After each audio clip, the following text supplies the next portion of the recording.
Pero como era la... Vámonos reconectando a lo que es la clase. De alguna manera vimos como las bases de la citogenética y como los fundamentos de cómo es que las técnicas que utilizamos, pruebas que utilizamos eh, y, los tipos de cromosomas, es decir, cuando vemos un paciente con alguna enfermedad de origen cromosómico, tenemos que pedir ciertas pruebas. Y dependiendo de la prueba que tú utilices, dependiendo de la prueba, pues obviamente o de lo que tengas enfrente en cuanto a paciente, pues obviamente que va a depender mucho, o sea, la prueba que elijas para tu paciente. Y todo tiene que tener como un fundamento, todo un bagaje de información para esa toma de decisiones. Entonces, si se fijan, una gran parte como del curso, pues tiene mucho que ver con citogenética porque digamos que le doy mucho énfasis a citogenética, es decir, tema de cromosomas. ¿Por qué? Porque alrededor del 60% de los abortos espontáneos tienen algún tipo de anomalía cromosómica.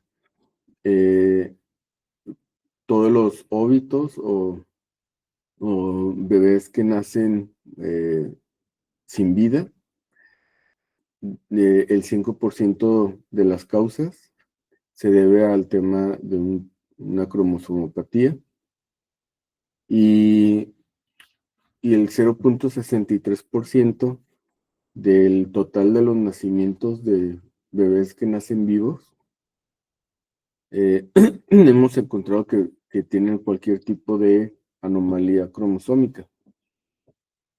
Ya no digamos ya en tema causal de niños o de pacientes que tengan con discapacidad intelectual, pues se ha estimado que alrededor del 20% se debe a una anomalía cromosómica, que puede ser desde un cromosoma completo, como hemos visto, hasta incluso una anomalía estructural.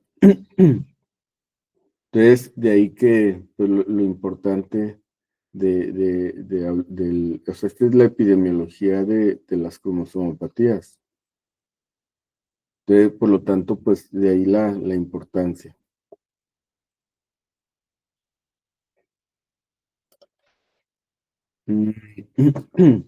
Y ya no digamos el tema de la enfermedad más común, la enfermedad genética más frecuente en el ser humano.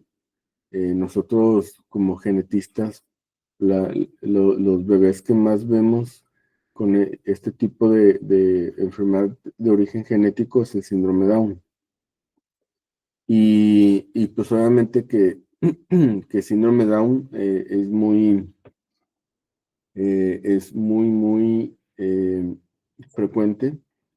Y bueno, esta entidad sindromática fue descrita en 1866 por Landon Down, que él en su momento la nombró como una idiocia mongoloide. Entonces, y justamente, pues bueno, como este tema tan eurocentrista, como hemos dicho, pues ya no es, obviamente que no se utiliza en lo absoluto la palabra mongoloide, y mucho menos el tema de idiocia. Hay que entender el contexto histórico. En 1866, estamos en el siglo XXI, eso sucedió en el siglo XIX, más como para darnos una idea. Y actualmente, como todo el mundo sabemos, pues es síndrome Down, o también se le puede llamar trisomía 21. Y bueno, no fue hasta 1959 cuando se dieron cuenta, cuando se empezaron a realizar cariotipos, pues que fue en el 56 más o menos, cuando empezaron los primeros cariotipos técnica para ver cromosomas. No fue hasta el 59 cuando se identificó que el síndrome Down era un tema de que había un cromosoma, era como extra, una trisomía G. Antes le llamaban trisomía G. ¿Por qué le llamaban trisomía G?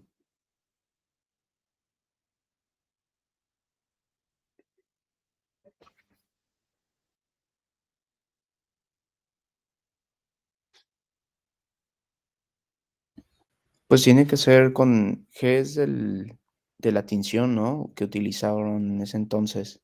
No, la de Giemsa, dices. Ajá. No, No, de hecho no se había porque el utilizado cromosoma Giemsa. 21 es ¿Otra vez, Regina? que el cromosoma 21 corresponde a uno de los dos cromosomas que son G, o sea, del ABCD. Del grupo G, ¿verdad? Sí, o sea, tan no había todavía la tinción del Giemsa, que no se utilizaba como del todo, que por su tamaño habían identificado que era del grupo G, había uno extra. En el entendido que no estaba así como muy establecido la diferenciación entre el grupo 21 y el cromosoma 21 y el 22. Entonces lo llamaban como un extra G o trisomía G también, en el contexto, en la literatura, en tema histórico, pues entender que así se describía en sus inicios. Entonces, bueno, Landon Down pues, fue de los primeros médicos que describió de manera seria y formal esta entidad sindromática. Entonces, el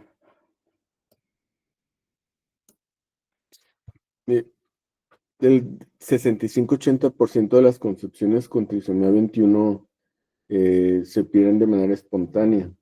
Eso es muy importante porque a veces hacemos el diagnóstico prenatal muy temprano. Podemos hacer diagnóstico prenatal desde la semana 10. Por lo tanto, muchas de las preguntas de las parejas son de qué hacemos y qué tanto riesgo tengo de que llegue a término mi embarazo. Y esa respuesta pues está en esta diapositiva, que hay mucho riesgo, aunque si bien pues todo el mundo conocemos que bueno, eso es bien común la enfermedad. Sin embargo, eh, la mayoría de las concepciones con trisomía 21 terminan en aborto. Entonces, eso es por un lado. Y en Guadalajara, por ejemplo, tenemos en Guadalajara y en todo el mundo, el riesgo per se en las poblaciones es que de 700 mujeres que se embarazan, una de ellas tiene un bebé con síndrome Down. Entonces, esto es bien importante porque el síndrome Down no, digamos, o en general la citogenética, el tema de enfermedad citogenética. ¿A qué me refiero con enfermedad citogenética? Recuérdenme. ¿Puedo repetir la pregunta, profe? ¿A qué me refiero con enfermedad citogenética? Alteraciones en el número o estructura de algún cromosoma. Ujú. O sea, una cromosomopatía. Ujú. Digamos que de 700 mujeres que, que se embarazan, una tiene síndrome Down aquí en todo el mundo porque las cromosomopatías no respetan edad, no respetan hábitos, no respetan nivel socioeconómico, eh, no da lo mismo si eres de la India, da lo mismo si eres en el continente asiático, de Asia, Europa, África, América. Es como una condición muy por el solo hecho de ser un ser humano. Te lo digo porque eh, pues me dedico mucho a hacer diagnóstico prenatal y las parejas me dicen, o sea, ¿por qué nosotros?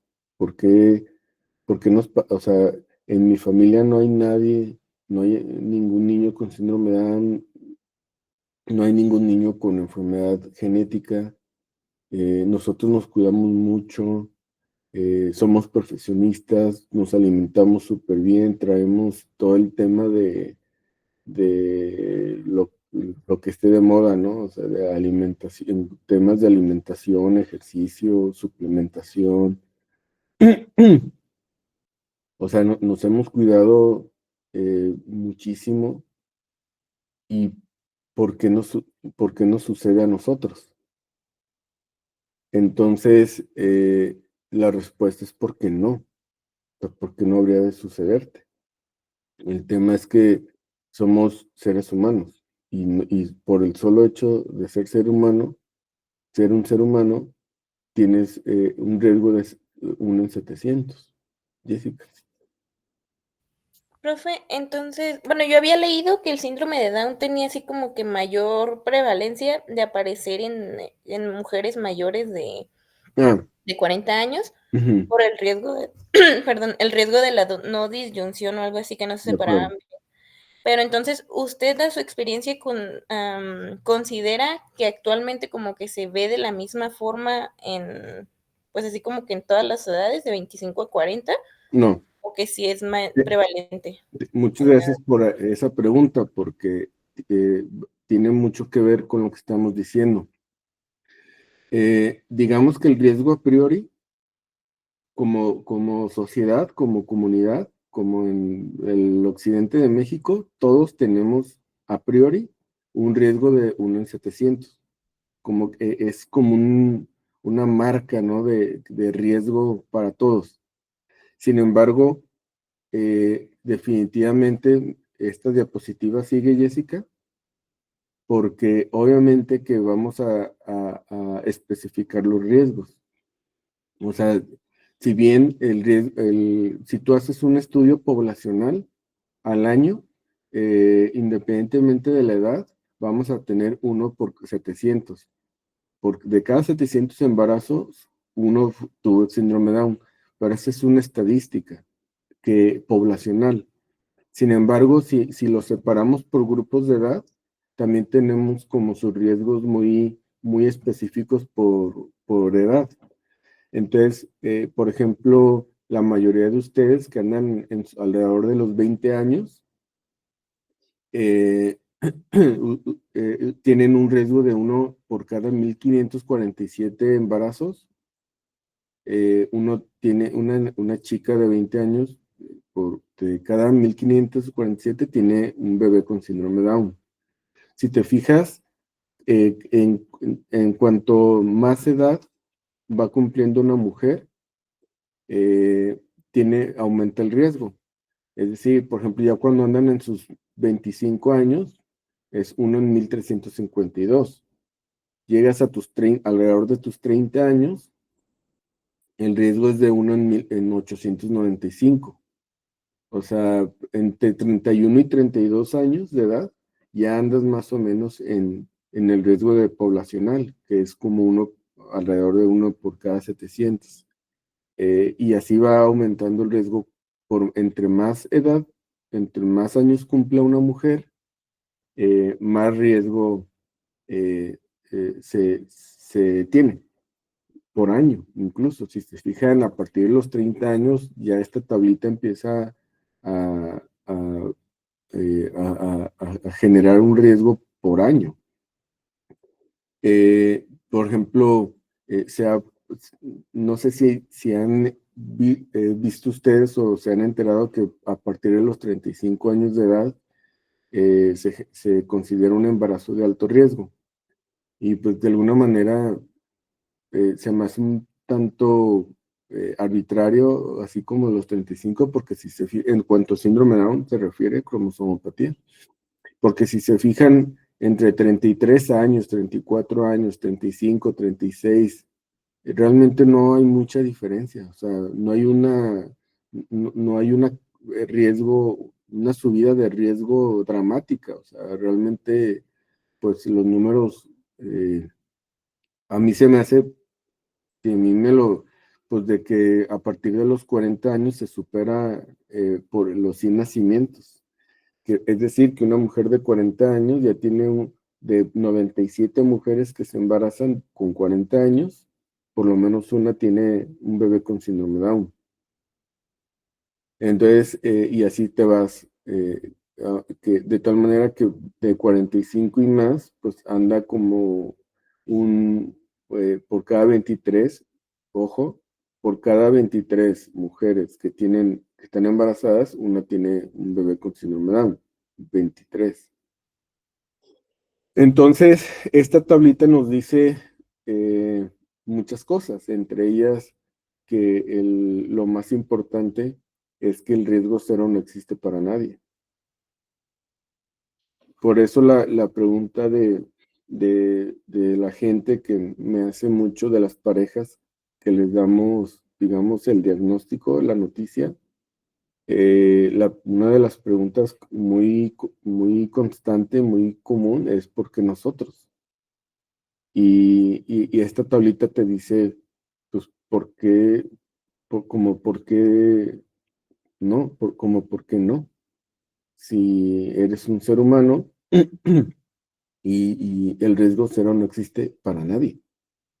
Por eso les digo que el tema de cromosomopatía no respeta geografías, niveles socioeconómicos,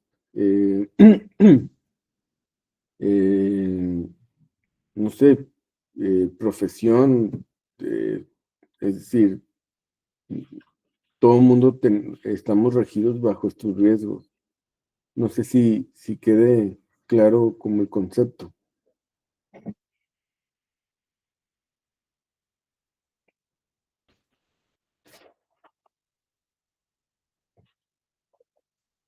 Entonces, esta tablita, pues, a mí, yo la utilizo mucho en mi consulta, porque, pues, se podrán imaginar que con esta tablita justifico esa pregunta que me hacen. O incluso si me dicen, es que quiero embarazarme y pues quiero saber cómo mis riesgos. Entonces, como en síndrome Down es la enfermedad cromosómica más frecuente, esta tablita que ustedes observan es como el riesgo mayor que tienen para una cromosomopatía, entendiendo que el síndrome Down pues es lo más frecuente. De ahí en más, pues te vas los riesgos más bajitos. Entonces, de nacimientos a término. Obviamente que esta tablita se refiere a nacimientos a término, ¿va? Y me gusta también hacer mucho énfasis como con esta tablita porque han venido a mi consulta muchas parejas por ejemplo, de mujeres con 40 años, con 43 años, que sus médicos, ya sea ginecólogos o médicos de, no sé, que tienen un conocido o su médico tratante, como gusten y manden, es bien común, bien común que les dicen que, por ejemplo, que si ya tienes 43, 42, 44 años, 45, que es una moneda al aire, que te puede salir con síndrome Down o así como casi que, que te juegas como un volado. ¿Ustedes qué le dirían a esto si les llega un paciente con eso?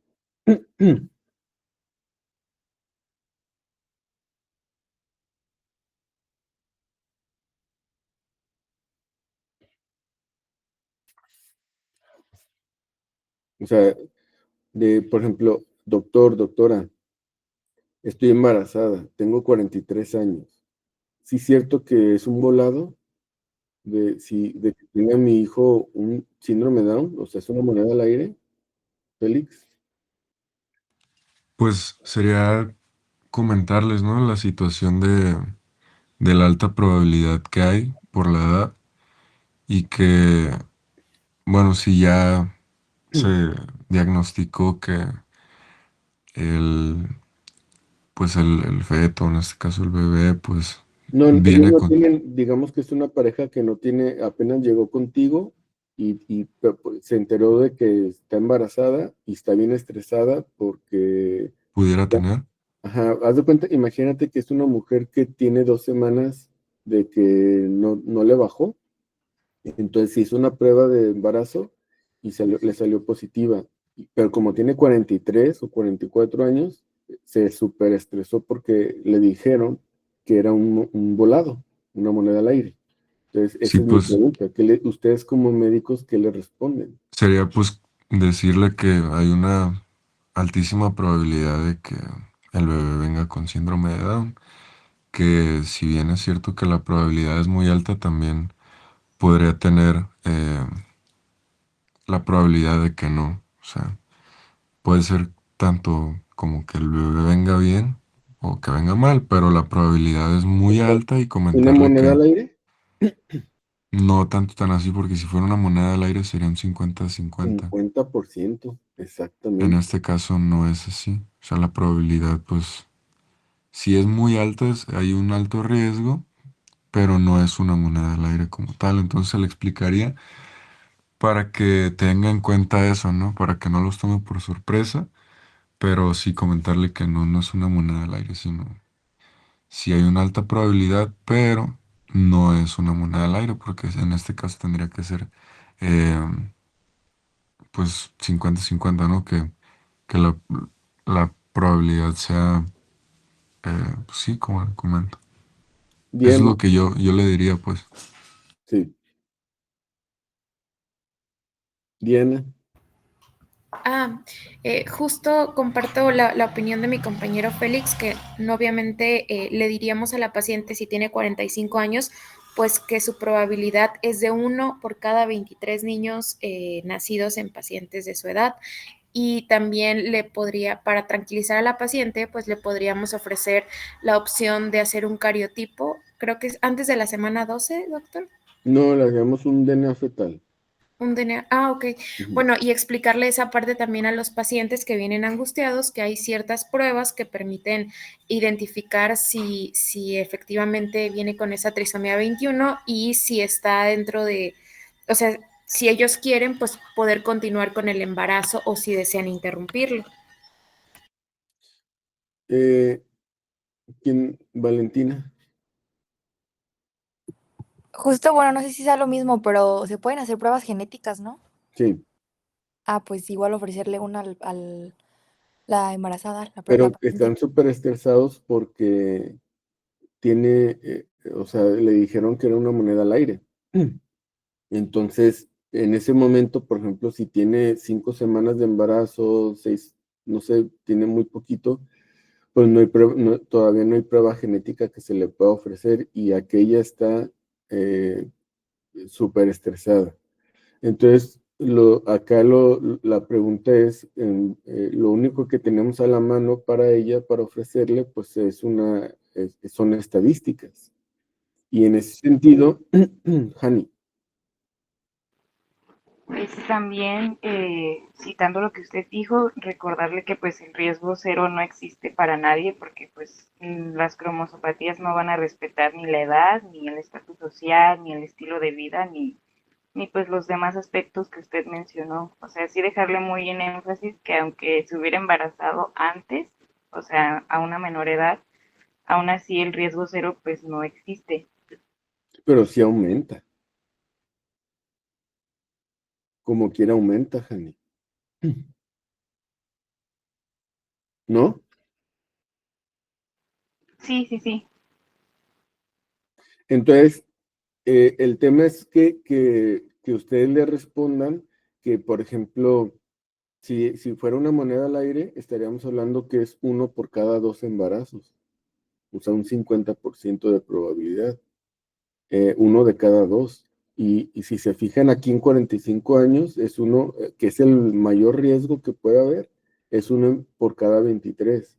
Lejos está de ser de cada 2 embarazos. Lejos, está lejísimos de eso.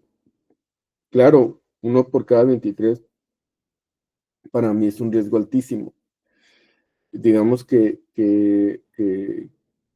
si que compras como un boleto de una rifa de 23 números, o sea, las probabilidades pues obviamente son altas, pero jamás llega al 1 por cada 2.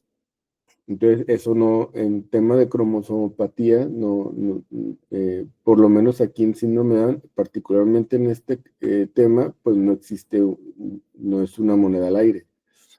Entonces, sí ser como muy conscientes y pues ofrecer esta información a las parejas, porque créanme que es todo un tema, ¿no? Que genera muchísimo estrés en las mujeres, en las parejas.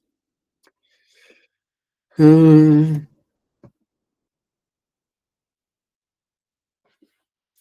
Entonces, eh, aquí el tema que lo que yo siempre comento es que usualmente no nos genera tanto conflicto diagnosticar a una persona con síndrome Down. Yo siempre he propuesto que la idea de que ni siquiera necesitas estudiar medicina para diagnosticar a una persona con síndrome Down.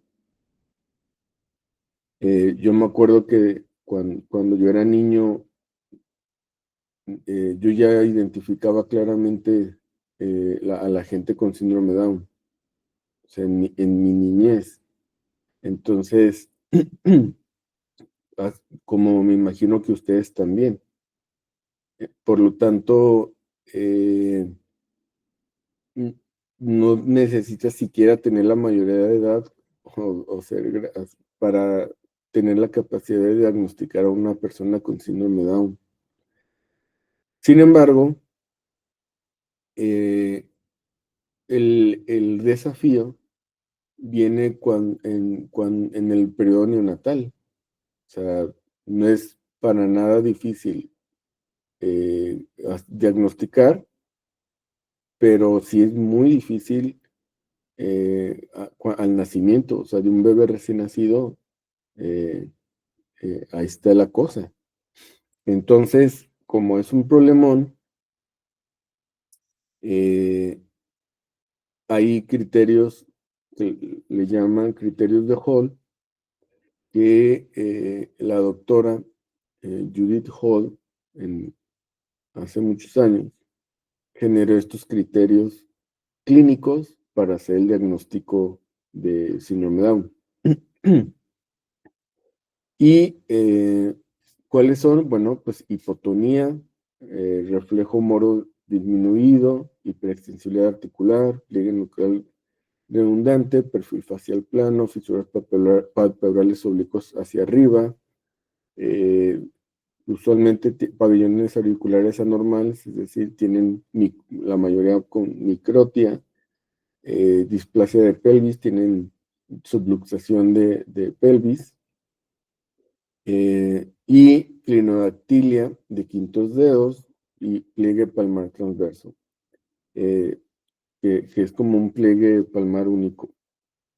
En fin, entonces estos son como criterios, o sea, es decir, que cuando ustedes sospechen en un bebé con síndrome Down, que les da así como las facies, la carita como muy, como en la fotografía que les pongo, que los haga dudar. Sin embargo, como siempre he dicho, o sea, para nosotros como latinos, como población del occidente de México, pues probablemente no sea como te brinque mucho esta carita. Pero, por ejemplo, que tú puedas decir, ves esta carita y dices, el bebé tiene síndrome Down, pero llegas a la habitación o ves a mamá y papá y imagínate que son de China, o son japoneses o coreanos. Entonces vas a decir, híjole, o sea, ¿qué tal que son asiáticos? Por eso, digamos que estos criterios se aplican en todo el mundo, incluyendo Asia. Entonces, obviamente que requieres de más elementos clínicos para no solamente que tener las fisuras palpebrales oblicuas superiores o el epicanto, que lo puedan tener o facies redonda, perfil facial plano, que son características muy comunes en Asia. Pues obviamente que acá hay más elementos clínicos para el diagnóstico clínico de síndrome Down. Regina. Bueno, no sé si es una aportación o una duda, pero es que recuerdo haber escuchado y leído sobre el síndrome de Down con ¿Te fijas que aquí, mosaicismo. perdón perdón, Regina, pero aquí le puse síndrome Down. ¿Te fijas que nunca le puse el D? Sí. Porque en síndromes no, por nomenclatura oficial, no es de nadie. Entonces, le tienes que quitar el D. O sea, nunca, Gracias por la corrección. cuando tú Se lo digas un aprecio. síndrome de cualquiera, el que sea, nunca le tienes que poner el D. Es síndrome Down, síndrome Tratado, Ok. síndrome Turner. Ay, muchas gracias por la corrección. Sí. Bueno, había leído sobre síndrome Down con mosaicismo. Sí. Y hablando de estos criterios, pues recuerdo que estas personas no siempre, o sea, se veían como con un fenotipo más típico. Entonces, ¿cómo es ahí? ¿Cómo se puede diagnosticar? ¿O qué sospechas tienen que tener como para que, pues sí, quieran saber qué tienen, ¿no? Ahí sí tiene que ser como, o sea, ustedes como médicos generales, por ejemplo, o si hacen alguna especialidad que no sea genética, y tú sospechas de una persona o un bebé, un paciente con síndrome Down, si se fijan, acá estoy poniendo síndrome Down y no estoy poniendo trisomía 21, porque ya decir trisomía 21 es porque ya demostraste con un cariotipo que hay un 21 de más. Pero cuando el bebé no tiene nada, recién nació, o te llega a la consulta y no lo habían abordado, y te parece que tú lo puedes, mira, desde mi punto de vista el bebé tiene síndrome Down. Yo no soy el especialista en eso, pero sí tengo una fuerte sospecha. Entonces lo mando a interconsulta con algún genetista. Y porque ciertamente, como dice Regina, puede ser un tema de mosaicismo, un mosaico, y que el fenotipo sea más sutil, pero que tú le identifiques 2, 3 cosillas que te hagan dudar fuertemente y claro que se justifica, ¿no, Jessica? Y digamos, yo también había visto que hay como distintas procesos en los que pueden originar el síndrome Down. Que era como la robertsoniana, el mosaicismo y lo de ya lo de la no disyunción. Sí. Pero no todos los casos tienen cardiopatías. O sea, las cardiopatías va a ser ahora sí que a quien le toque, o tiene que ver como que ya con una relación del tipo de No, la etiología, dices tú. ¿Mande? La etiología, ¿no? Porque, por ejemplo, que la etiología sea una no disyunción, la etiología del trisomía 21 sea por tema de mosaico, la etiología Sí. puede ser por una translocación. ¿Estás de Sí, o acuerdo? sea, a lo que me refiero es Ujú. que si las cardiopatías tienen que ver con la etiología Ujú. o no, o es como en todos los casos. La respuesta es no. Porque a final de cuentas, independientemente de la etiología, que puede ser mosaico, que puede ser translocación, que puede ser una no disyunción, independientemente de la etiología, pues hay un 21 de más. A final de cuentas, independientemente, hay un 21 de más, y ese 21 de más te va a generar riesgo altísimo que tenga tu bebé una cardiopatía complicada. Puede tener, por ejemplo, 100 pacientes con síndrome Down, y de esos 100 pacientes vas a tener un porcentaje con cardiopatía, otros sin cardiopatía, otros, por ejemplo, con una cardiopatía de un canal AB, otro, por ejemplo, una cardiopatía de una CIB, una comunicación interventricular. O sea, no todos presentan la misma cardiopatía, y puede que de 100 que tengas por una no disyunción, una trisomía regular, tienes muchas diferencias en el tipo de cardiopatía, incluso algunos que no tienen cardiopatía. O sea, es muy variable en ese sentido. Ajá, no va a depender mucho de eso. Y lo otra cosa, por ejemplo, que es un mito así muy urbano, que la gente considera que hay diferentes tipos de síndrome Down, porque algunos los ven muy afectados, a otros no los ven tan afectados. Y la verdad es que lo que yo siempre comento con ustedes es que no hay, solamente hay un tipo de síndrome Down, no hay diferentes tipos, solamente hay un tipo. Independientemente, claro, hay diferentes etiologías, sí, pero al final, independientemente de la etiología, que puede ser mosaicismo, translocación, trisomía regular, por tema de no disyunción, etcétera, tienen un 21 de más. O sea, independientemente de la etiología, el tema es que tienen un 21 de más.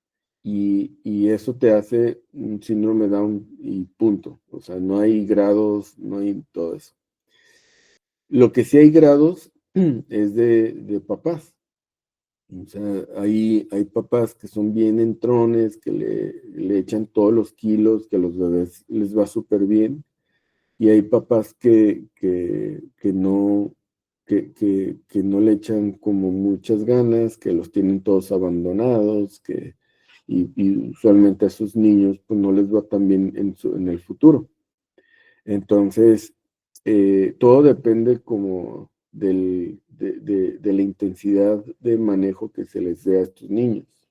Entonces, por eso, insisto, no hay tipos de síndrome de Down, es solamente un solo tipo. ¿Vamos bien ahí? ¿Queda bien la idea? Entonces, dada este tema de la dificultad de diagnosticar, porque a ustedes les va a tocar, chicos. O sea, me estoy deteniendo mucho en esto porque como ustedes en algún punto, cuando estén en el preinternado, en el internado, no sé, van a estar atendiendo partos, tanto como atendiendo el parto como tal, como recibiendo bebés del parto. Y las probabilidades de que atiendan un parto y que el bebé tenga síndrome de Down, pues por lo menos tienen ustedes un tema a priori de 1 en 700. O sea, yo estando de interno recibí bebés con síndrome de Down, o sea, es bien común. El tema es que, pues, como es identificarlos y hacer el diagnóstico desde el primer día de vida, porque, como les decía, pues el tema es darles una atención bien intensa para identificar las complicaciones que ellos tienen. Entonces, lo mejor que le puede pasar a una familia es que su médico se lo diagnostique, partiendo de ahí. Entonces, te los digo porque obviamente que pues hasta el mejor cazador se le escapa la liebre. He visto muchos ginecólogos que son muy buenos en materno fetal, que se les van los diagnósticos de síndrome de Down y que les dicen a los pacientes, no, todo bien, todo va súper bien, todo va súper bien, no sé qué, va bien, todo bien, todo bien. Nace el bebé y tiene síndrome de Down. O incluso que lo mismo, o sea, el gine, no, pues que va todo bien, todo súper bien, bien, bien, bien, no sé qué. Nace el bebé, el pediatra lo atiende, lo recibe, y el pediatra nunca se dio cuenta que el bebé tenía síndrome de Down. Entonces, son historias que me ha tocado vivir. En una ocasión me llamó como a las 9 de la noche una mujer así como toda estresada y me dice, no, es que necesito que vea a mi bebé mañana mismo. Y independientemente como esté su agenda, o sea, dice, me urge que valore a mi bebé, pero y cueste lo que me cueste, me dijo. O sea, hágale un espacio en su agenda y si me quiere cobrar el doble o triple de la consulta, la pago, pero me super urge, o sea, así toda. Entonces yo, pero así de, ¿qué pasó? No, es que mi bebé tenía que como 10 meses, o no me acuerdo si un año. Entonces, creo que había recién cumplido el año, su bebé. Entonces, ella sube una foto en una historia, o en un estado, no sé, y una amiga de ella le manda mensaje, oye, pues, qué padre, no sé qué, ¿y cómo va tu bebé? ¿Cómo le está yendo a tu bebé? No sé qué, y ella, cómo le está yendo? O sea, ¿a qué te refieres? Pues sí, de que tu bebé tiene síndrome de Down. Y ella se queda, o sea, en ese momento que le comentaban su estado, no sé, por el cumpleaños del bebé, fue que me llamó así toda desesperada. Y ya la vi el día siguiente y ciertamente su bebé tiene síndrome de Down. Le hice cariotipo y una trisomía regular, o sea, por no disyunción. Ni siquiera mosaico, ni nada, o sea, una trisomía regular, trisomía 21 regular. El bebé evidentemente con síndrome de Down, o sea, imagínense que se lo diagnosticó la amiga y tenía su pediatra y todo y nadie, o sea, nadie le dijo nada. Entonces estaba súper enojada la pareja porque me dijeron, o sea, y con mucha razón, o sea, pero ¿por qué no me dijeron? Y dije, bueno, pues ahí no sé qué pasó. Yo les digo lo que yo veo. No me gusta y como estarle echando tierra a la gente, pero sí la manera en que yo trato como de aportar un poquito de esto es con ustedes, que están en etapa formativa.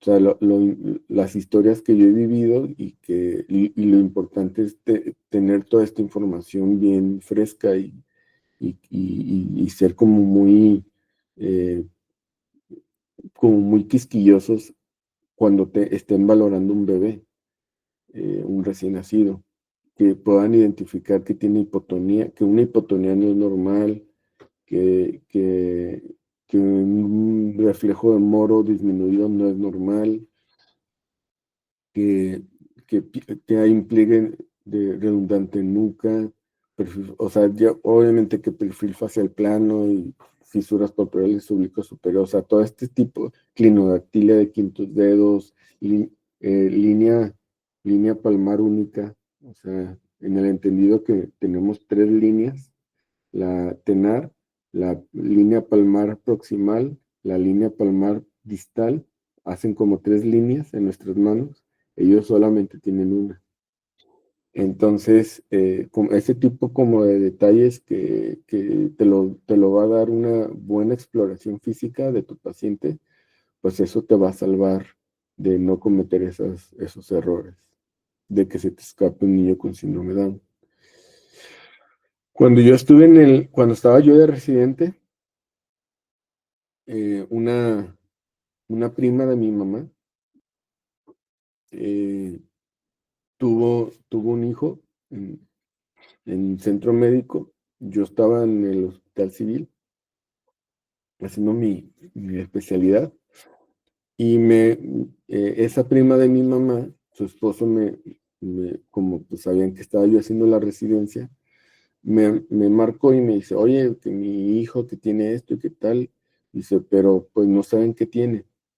Y dicen que tiene como ciertos rasgos, no sé qué, pero que que pudiera ser como muchas cosas, pero no, síndrome Down, o sea, puede ser todo en la vida menos síndrome Down.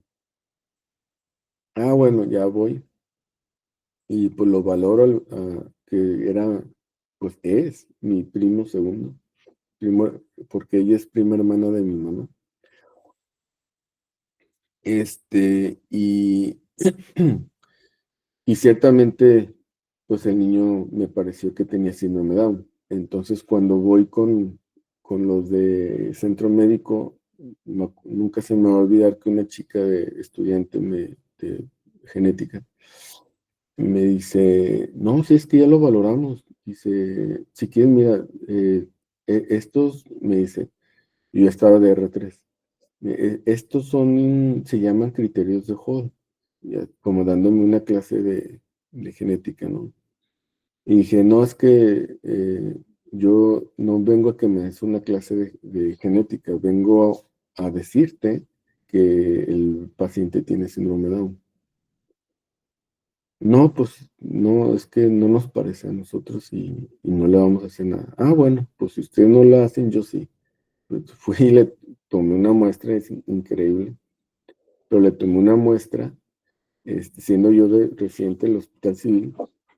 No sé si, como ustedes me están grabando y no quisiera terminar en la cárcel, si ustedes me hacen ahí, filtran información.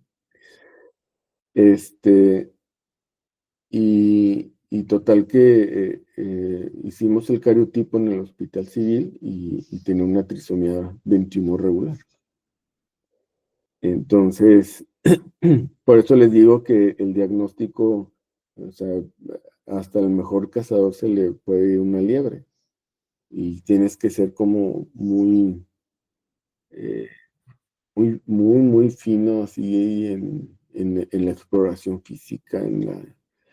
Entonces, pues ya después de un mes, ya que tenía yo mi resultado, fui con esta chica que que me quería dar una clase de genética y mira, trisomía 21 regular, te lo traigo para que, y ya imaginarán su cara. Mitzi. ¿Hay un mínimo como de criterios de Hall para sospechar de síndrome de Down o con que presente uno? Sí, más bien tiene que tener, por ejemplo, no sé, como puede tener 7, 8 criterios y ya te da el diagnóstico. Difícilmente te van a dar los 10, ¿eh? O sea, Entonces sería como un mínimo de 6, 7. Sí, para hacer el diagnóstico. Por lo menos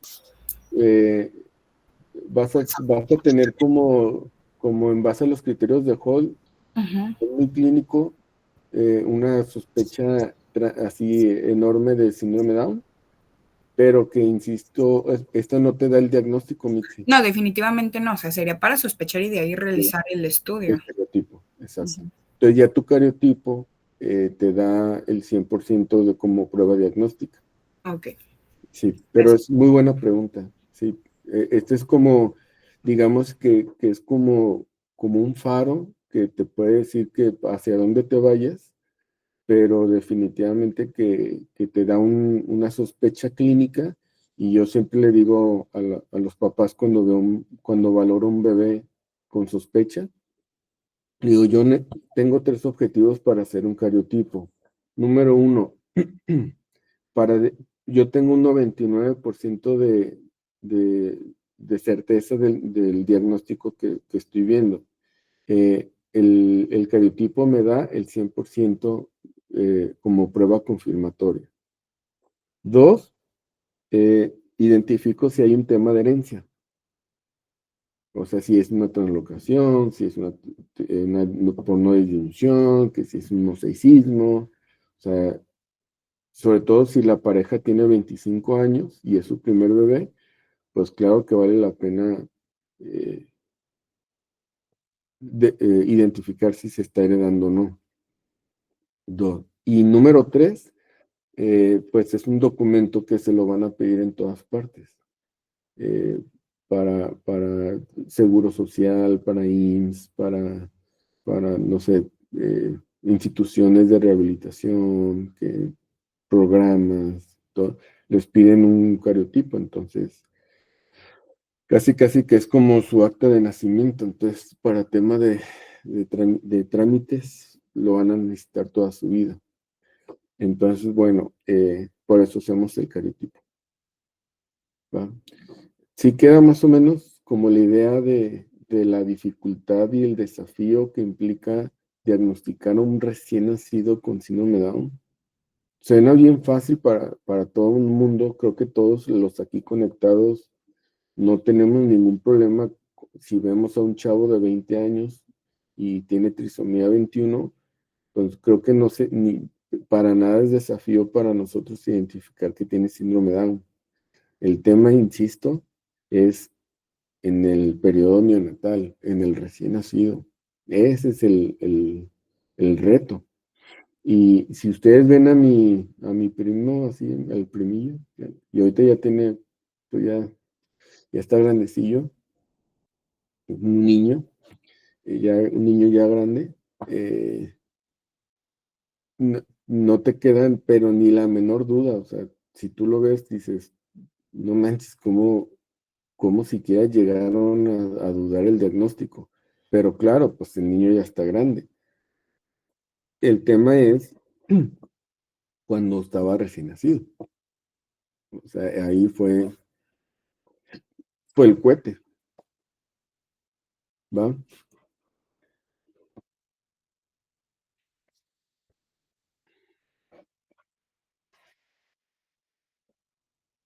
Miren, esta es la manita típica de síndrome Down. Se fijan que tiene aquí el pliegue palmar único.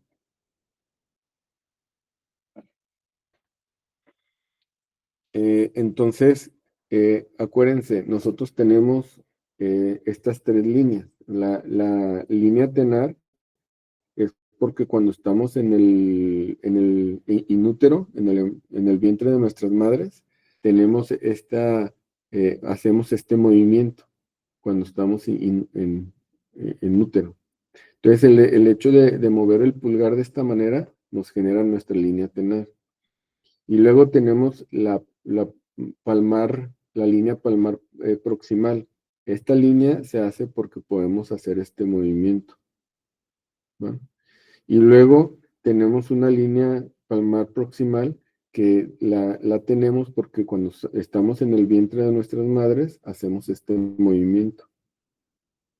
Entonces, esos tres movimientos de la mano nos dan esas líneas. ¿Estoy mal o todo el mundo estaba viéndose las manos y haciendo los movimientos? Sí, estamos moviendo Sí, las manos. profe. De ¿Cómo hecho, profe? yo Y, siento que la mano izquierda no tengo una línea muy bien definida de las tres. bueno, entonces cuando tenemos una línea única es porque cuando estamos en el vientre de nuestras madres solo hacemos este movimiento. No hacemos otro más que este. Entonces, eso te genera una línea palmar única. Se fijan que este bebé tiene clinodactilia. Y esta foto obviamente la tomé yo. Disculpen la uña larga. Pero se fijan que el dedito está como curviado, el quinto dedo, hace una curvita. A eso se le llama clinodactilia, o sea, está clinodactilia.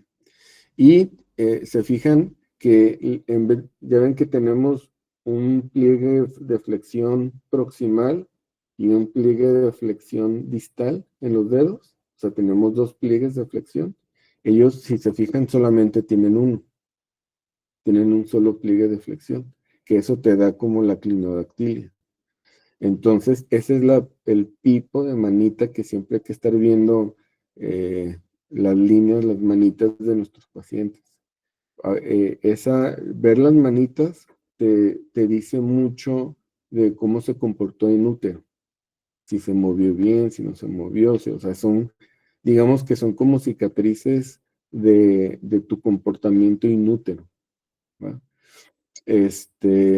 Y bueno, básicamente pues es la manita con clinodactilia, pliegue de flexión único en quinto dedo, línea palmar única.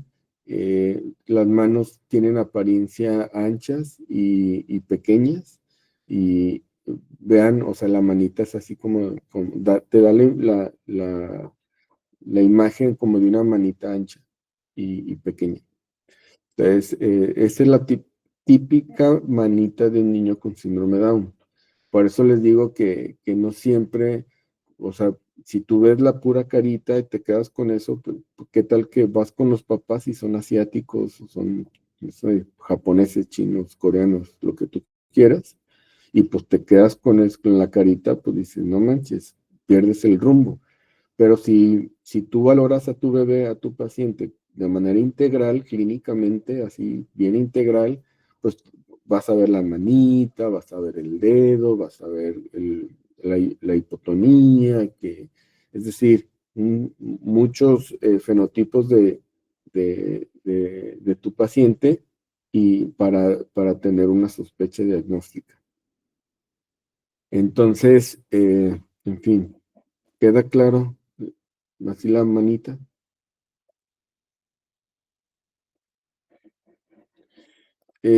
Bueno, y luego es bien importante también ver ojos. O sea, siempre es bien importante que ustedes se compren una lamparita de exploración y le chequen el iris.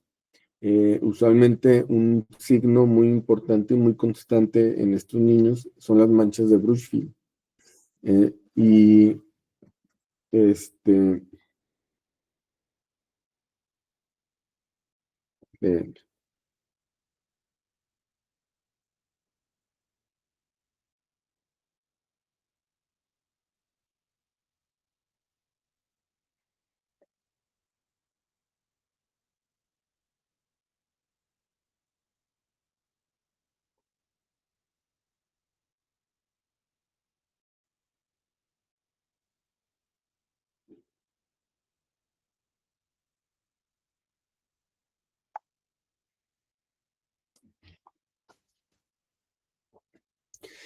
Bueno, entonces las manchas de Bruchfield son como manchitas así como moteadas,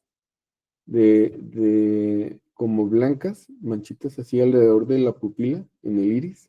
Son así como, especie como, sí, como moteada, y son muy frecuentes en ellos, las manchas de Bruchfield. Entonces, no hay de otra manera más que con una lamparita observarlas. Ellos tienen mucha tendencia a la protrusión lingual, tienden a protruir la lengua. Acuérdense que están todos con hipotonía, están como aguaditos, tienen muy poca fuerza muscular y eso te genera que la lengua se vaya hacia afuera por la misma debilidad muscular. Entonces, en el entendido de que una lengua, pues es puro músculo. Entonces, si tienes hipotonía generalizada, pues la lengua no es la excepción. Y anteriormente se decía mucho que los niños tenían macroglosia, o sea, la lengua grande, pero definitivamente que no es macroglosia. La lengua es de tamaño normal, pero como está muy débil el tema de musculatura, hay una tendencia a la protrusión lingual. Hay mucha tendencia, vean la foto de en medio del bebé que tiene la boca abierta por la misma debilidad muscular.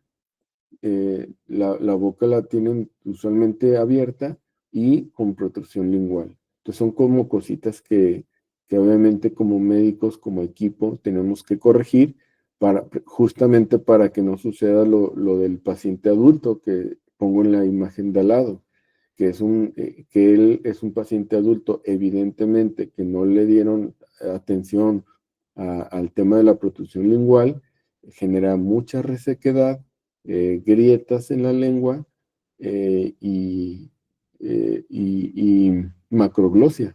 Pero esa macroglosia definitivamente que es secundaria a la resequedad crónica y de que tener como la lengua hacia afuera pues todo el tiempo durante muchos años.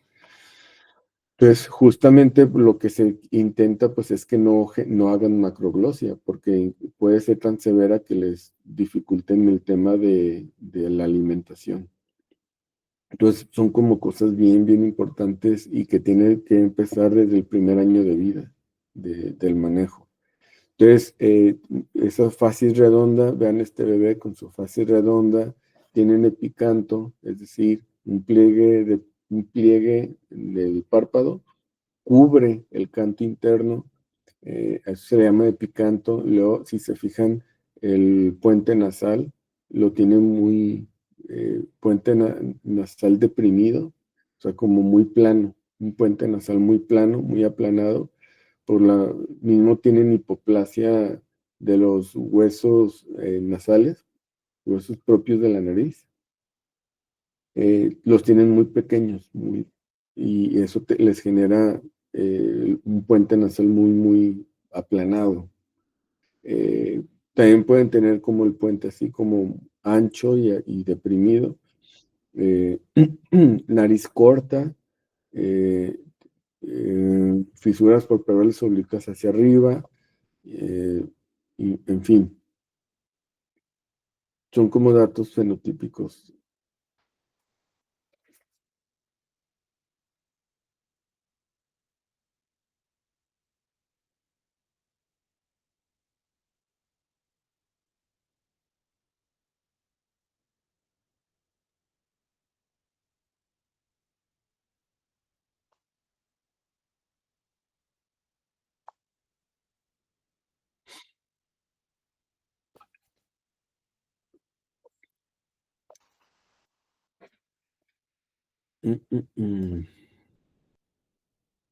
Y bueno, en temas de etiología, como hemos hablado mucho, hay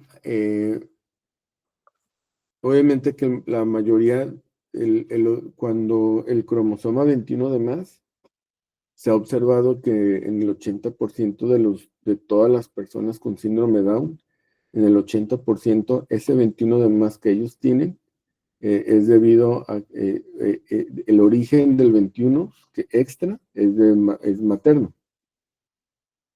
O sea, el 80% es por un tema de no disyunción materna versus 20% que es de origen paterno. Y usualmente, si se fijan, la mayoría son en meiosis 1, que tiene mucha razón de ser. Y también vean, el 95% de las trisomías es una trisomía regular. Es decir, ¿a qué me refiero con trisomía regular? Me refiero a que el 100% de sus células tienen un cromosoma de más, un 21 de más, sueltito. Y eso obedece en tema etiológico, pues a una no disyunción. Y por lo tanto la no disyunción se considera que es como una especie de accidente biológico y que por lo tanto no es hereditario. Aunque hablar de una enfermedad genética es bien curioso porque tenemos que entender, cabalmente entender, que una enfermedad genética no necesariamente es hereditaria. Entonces, síndrome Down es un ejemplo de esto. O sea, si bien es la enfermedad genética más frecuente en el ser humano, sin embargo, en el 95% de las ocasiones, un poquito más, no es hereditaria.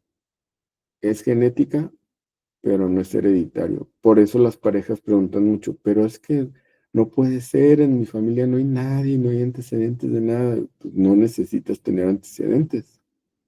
La no disyunción nos puede suceder a todos, independientemente de tu edad. Entonces, el 95% es originado por una no disyunción. Y de eso, el 80% es por una no disyunción materna. El 3 al 4% se debe a una translocación y bueno, trisomías parciales son muy raras. Pero esta es más o menos como los porcentajes en cuanto a etiología. Obviamente que hay que hacer cariotipo a todos para determinar si pues estamos ante una situación de trisomía regular o translocación mosaicismo. Y en ese sentido, vean las translocaciones, la 1421, que es una translocación robertsoniana, es la translocación más frecuente. ¿Va?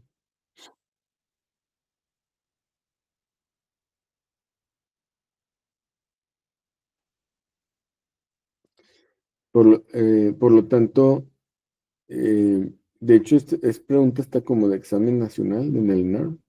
Les van a preguntar que cuál es la translocación más frecuente en síndrome Down y siempre la respuesta es la 1421, es la más frecuente. ¿Dudas? No, ninguna. Todo bien. Bueno,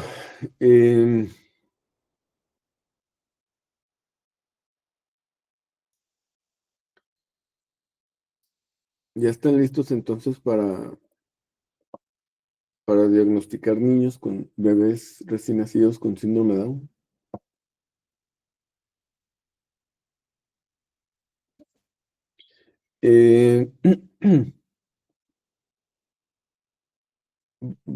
Yo creo que para el siguiente, voy a hacer todo el esfuerzo para que el siguiente miércoles nos veamos. Tengo que ir a firmar documentos para que sean en presencial. ¿Y están de acuerdo? Sí, doctor, está bien. Sí, doctor. Y nos veríamos entonces presencial el siguiente miércoles y el sábado pues terminamos de ver complicaciones de síndrome Down, es decir, una vez que ya lo diagnosticaron al bebé, si se fijan, nos hemos enfocado mucho a identificar a un bebé con síndrome de Down. Bueno, ahora, ¿qué pasa? Ya lo identificamos, ¿ahora qué hacemos? Entonces, eso lo vamos a ver el sábado, le vamos a dar un buen entre el sábado, y el miércoles, pues nos veremos allá en Cutlajo. No sé si tenga que sacar mi pasaporte, o ¿qué me recomienda para ir hasta allá? Y La venir visa, profe. 3 días antes. Paciencia, paciencia para el tráfico, nada más, pura paciencia. Si se viene un día antes, sí llega. Madruga no. Pues ahí si alguien vive por la Minerva, por la zona de la Minerva y quiere ride, ahí me avisan. Muchas gracias, doctor. ¿Dudas?